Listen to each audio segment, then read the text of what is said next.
कुछ कुछ प्रणाम करती हूँ। आज दया शंकर जी के जन्मदिन के उपलक्ष्य में हर मंदिर पर हर बस्ती में जो चर्चा होता है दया शंकर जी के अपना बेटा बेटी के मम्मी जी के नाम में दया शंकर जी के ममता मंदिर से मंदिर पर दया शंकर जी हर चीज को जोड़े गए। हम ये राम जानकी लक्ष्मण भरत के पुण्य से दया करो।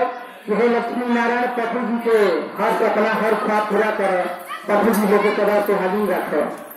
उनको जौन जो नंबर से मंशा वचन पूरा करे। हे महादेव जी, हाँ नाथ देगा प्रभु जी के।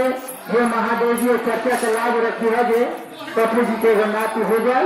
कोटि कोटि हमारा नमन प्रभु जी के तरफ से, प्रभु जी के तरफ से अकाया शंकर जी के बहुत बहुत जन्मदिन के बधाई हुआ।